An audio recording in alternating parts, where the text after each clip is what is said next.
Good morning students. आज फिर आपका इस ऑनलाइन मैथमेटिक्स की क्लास में वेलकम है।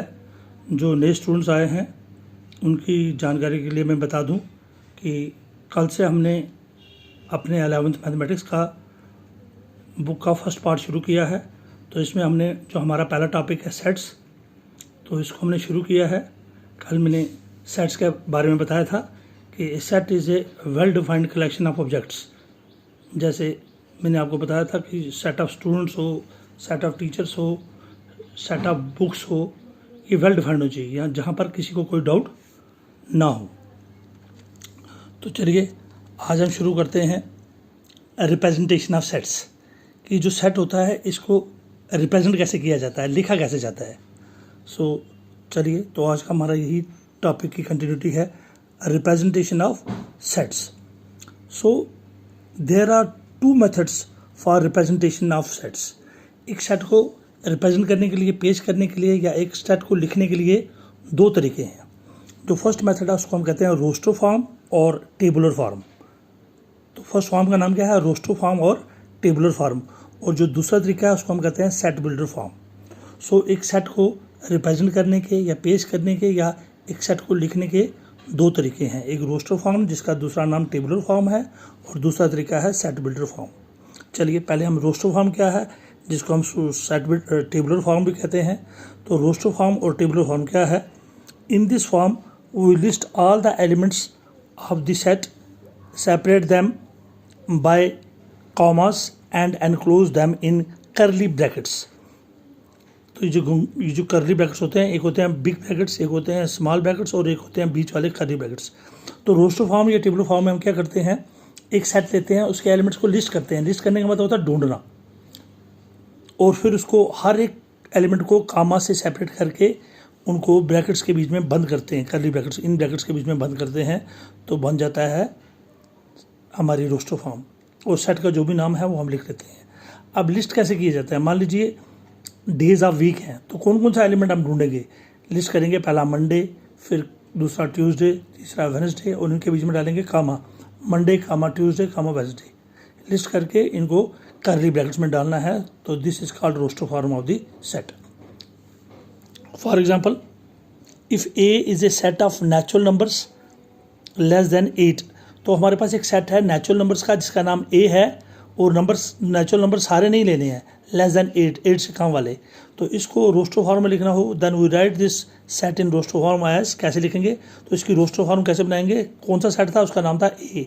इज इक्वल टू, पहले एलिमेंट्स लिस्ट करेंगे, तो नेचुरल नंबर्स लेस देन 8 कौन से आएंगे, 1 2 3 4 5 6 7 तक। लेस देन 8 क्या होते हैं, 7 तक। इनको सेपरेट करेंगे कॉमास से, इनको अलग अलग करेंगे, और बाद में इनको कर्ली ब्रैकेट्स में डालेंगे, तो बन जाएगी ये रोस्टर फॉर्म। तो ठीक है, समझ आई। तो इसी तरह हमारी एग्जांपल नंबर 2 ले लीजिए। If B is a set of days of the week, अगर बी कोई सेट है जिसमें हमने वीक के डेज के नाम बताने हैं, तो पहले एलिमेंट्स ढूंढने हैं। एलिमेंट्स वो होते हैं जिन ऑब्जेक्ट से हमारा सेट बनता है, वो उनको हम एलिमेंट्स कहते हैं। तो कौन कौन सा एलिमेंट आएगा इस सेट में, डेज ऑफ द वीक में Monday, Tuesday, Wednesday, Thursday, Friday और सैटरडे। सेट का नाम क्या है, बी, और पहला एलिमेंट हमारा कौन सा है, मंडे, फिर ट्यूसडे, फिर Wednesday, Thursday, Friday, Saturday, Sunday. इन सबको हम किससे सेपरेट कर रहे हैं, कामा से, और किस में बंद करने हैं, कर्ली ब्रैकेट्स में। तो ये कौन सी फॉर्म होती है, दोनों एग्जाम्पलों से मैंने आपको बताया। तो this is the roster form. इसमें हम एक एक एलिमेंट ढूंढते हैं, उनको कामा से सेपरेट करते हैं और कर्ली ब्रैकेट्स में डालते हैं, और नाम लिख के हम उस सेट को रिप्रेजेंट करते हैं। नाम या ए होगा या बी होगा, एक कैपिटल लेटर्स में होता है, ए बी सी, ठीक है, कैपिटल ए कैपिटल बी, इससे हम सेट को रिप्रेजेंट करते हैं।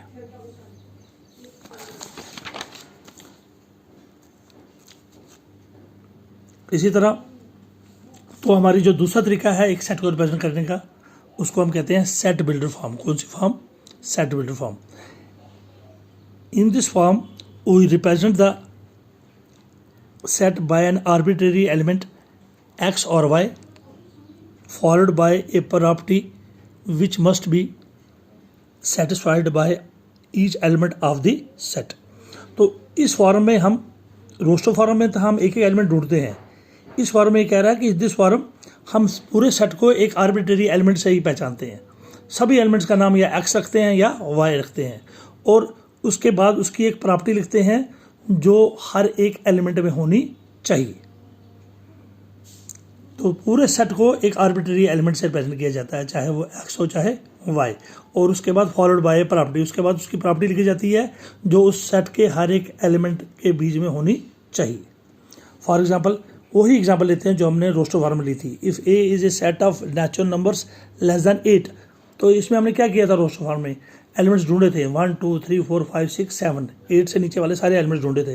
लेकिन सेट वेक्टर फॉर्म में अगर लिखना हो इसी सेट को तो हम इस फॉर्म में एलिमेंट्स को नहीं ढूंढते, बल्कि एक ही आर्बिट्रेरी एलिमेंट एक्स या वाई से पूरे सेट को रिप्रेजेंट करते हैं और बाद में प्रॉपर्टी लिखते हैं। तो ये जो सेट है ए लेस दैन नेचुरल नंबर्स का लेस दैन 8 का, तो इसकी सेट बिल्डर फॉर्म में इसको लिखना हो तो सेट का नाम क्या है ए को किससे रिप्रेजेंट करते हैं, ए की आर्बिट्रेरी एलिमेंट एक्स, और जो डंडी होती है इसको कहते हैं such that A is a set of X elements, इस एक्स में सारे एलिमेंट्स आ गए, लेस दैन 8 सारे एलिमेंट्स आ गए, सच दैट ये एक्स कैसे एलिमेंट्स हैं, x is a natural number less than 8।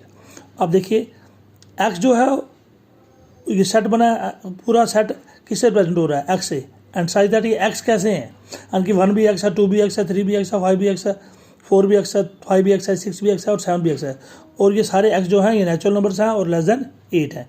तो एक आर्बिट्रेरी एलिमेंट से रिप्रेजेंट करते हैं और बाद में उसकी प्रॉपर्टी लिखी जाती है। तो ये सभी नेचुरल नंबर्स हैं और ये कॉमन प्रॉपर्टी सब में है, और सभी ये एलिमेंट्स ये प्रॉपर्टी सेटिस्फाई करते हैं, यानी कि हर एक एलिमेंट जो है वो एक्स ऐसा है। इसी तरह एग्जाम्पल नंबर 2 जो हमने पीछे ली थी रोस्टर फॉर्म में, if B is a set of days of the week, तो इसको रोस्टर फॉर्म में क्या लिखा था, हमने एलिमेंट्स को ढूंढा था, तो डेज ऑफ द वीक कौन थे, Monday Tuesday Wednesday Thursday Friday, तो इसमें सारे डेज नहीं लिखने हैं, इसमें प्रॉपर्टी लिखनी है। तो हम सेट बी को मान लीजिए एक्स से प्रेजेंट करते हैं, सारे जो डेज ऑफ द वीक हैं वो एक्स हैं, और एक्स कैसे हैं, X B is a set of X elements, जो आर्बिट्रेरी एलिमेंट एक्स है, साइज दैट ये एक्स कैसे हैं, x is a day of the week, तो जो सारे एक्स हैं वो डे ऑफ द वीक है। उसमें हमने मंडे ट्यूसडे को ढूंढ के एलिमेंट्स को लिस्ट किया था, इसमें लिस्ट नहीं करने हैं, इसमें हमने लिखना है कि सारे एलिमेंट्स को अगर हमने एक्स से प्रेजेंट किया है तो वो एक्स कैसे हैं, x is a day of the week. तो आर्बिट्रेरी एलिमेंट के बाद उसकी प्रॉपर्टी लिखनी है। तो this is the set builder form. So बच्चों आपने देखा कि एक सेट को रिप्रेजेंट करने के लिखने के उसको पेश करने के दो तरीके हैं, एक है रोस्टर फॉर्म, टेबल फॉर्म जिसमें हम एलिमेंट्स को ढूंढते हैं, उनको कामा से सेपरेट करते हैं और कर्ली ब्रैकेट्स में बंद करते हैं, और दूसरे में सेट बिल्डर फॉर्म में हम क्या करते हैं, सभी एलिमेंट्स को एक ही एलिमेंट एक्स या वाई से रिप्रेजेंट करते हैं और बाद में आगे उसकी खासियत या खूबी या प्रॉपर्टी लिखते हैं। तो ये थी हमारी प्रेजेंटेशन ऑफ सेट्स। अब हम टेक्स्ट बुक एक्सरसाइज 1.1 को स्टार्ट करते हैं, प्रैक्टिस करते हैं, और आज हम इनके आप क्वेश्चंस घर में भी इसको देखोगे, प्रैक्टिस करोगे और प्रेजेंटेशन को अच्छी तरीके से लर्न करोगे, अपनी नोटबुक में उतारोगे। ये कह रहा which of the following are sets justify your answer. पहला ऑप्शन कहा है the collection of all the months of year beginning with J. तो महीने के सारे वो महीने जो जे से शुरू होते हैं, तो कौन से शुरू होता है, जे से, जून, जुलाई, अगस्त, सितंबर, अक्टूबर, नवंबर, दिसंबर, नहीं, सिर्फ कौन से शुरू होते हैं, जून और जुलाई, यानी कि दो एलिमेंट्स हमें मिल गए, और दोनों, जून भी जे से शुरू होता है और जुलाई भी जे से शुरू होता है, यानी कि हमने दो कम से कम एलिमेंट्स ढूंढ लिए। अगर एक एलिमेंट भी मिल जाए तो हमारा सेट बन जाता है। तो यहाँ पर तो हमें दो मंथ्स मिल रहे हैं, एक जून का एक जुलाई का, ठीक है। दोनों में कॉमन प्रॉपर्टी क्या है, दोनों जे से शुरू हो रहे हैं, तो इट मीन्स हमें कोई डाउट नहीं है कि जून भी जे से शुरू हो रहा है और जुलाई भी जे से, किसी को कोई डाउट नहीं है। तो जिसमें कोई डाउट ना हो उसको कहते हैं वेल डिफाइंड। तो हम इसका आंसर क्या लिखते हैं, इट इज़ ए सेट। हाँ, इसका सेट बनेगा क्योंकि इसमें एक जून एलिमेंट मिल रहा है, एक जुलाई मिल रहा है, और दोनों जे से शुरू हो रहे हैं।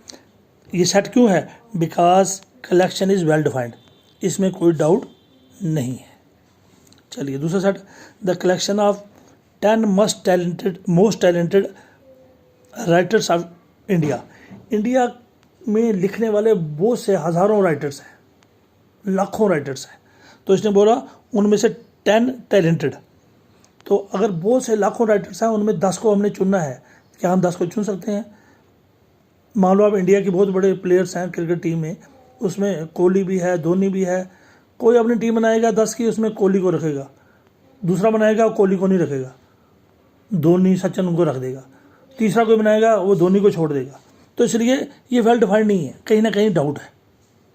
तो यहाँ पर हम कह सकते हैं कि हम जब राइटर्स की टीम बनाएगा कोई 10 लोगों की मोस्ट टैलेंटेड, कोई अपनी टीम में अलग तरह के 10 रखेगा, कोई दूसरी टीम में अलग तरह के 10 रखेगा, इसलिए हर एक की टीम दूसरे से नहीं मिलेगी, तो ये डाउटफुल है, वेल डिफाइंड नहीं है। So it is not a set, तो इसका सेट नहीं बन सकता, because the collection is not well defined. तो वेल डिफाइंड क्या होता है? जहाँ पर किसी को कोई शक ना हो। तो पिछले में उसने कहा था जे से शुरू होने वाले महीने, तो जून भी जे से शुरू होता है और जुलाई भी जे से शुरू होता है, इसमें किसी को कोई डाउट नहीं है। लेकिन जो टॉप 10 राइटर्स हैं, कोई अपनी टीम में 10 राइटर्स लेगा एक किस्म के, जो दूसरा बंदा है उसको पता नहीं उनमें से 10 में से 2 पसंद होंगे, उन 2 को निकाल के कोई और 2 डाल देगा। तो इस तरह कभी भी एक परफेक्ट सेट नहीं बनेगा। तो it is not a set. Second वाला जो है कलेक्शन ऑफ 10 राइटर्स, ये एक सेट नहीं है, क्योंकि the collection is not well defined. तो सारा सिस्टम होता है सेट में, इस set is a collection of objects, well defined collection of objects. तो जहाँ पर किसी को डाउट्स ना हो, अगर स्टूडेंट्स 11th क्लास के स्टूडेंट्स की बात हो रही है तो सारे 11th क्लास में भी उस क्लास के स्टूडेंट्स होने चाहिए, उसमें कोई 12th का नहीं होना चाहिए, और डाउटफुल हो जाएगा। सो वेल डिफाइंड होता है जहाँ पर किसी को कोई डाउट ना हो। तो कल आज इस एक्सरसाइज को प्रैक्टिस कीजिए, कल हम इसको कंटिन्यू करेंगे। And thank you very much and have a nice day. तो कल या परसों शायद छुट्टी होगी, तो देख लेते हैं, लेट अस सी।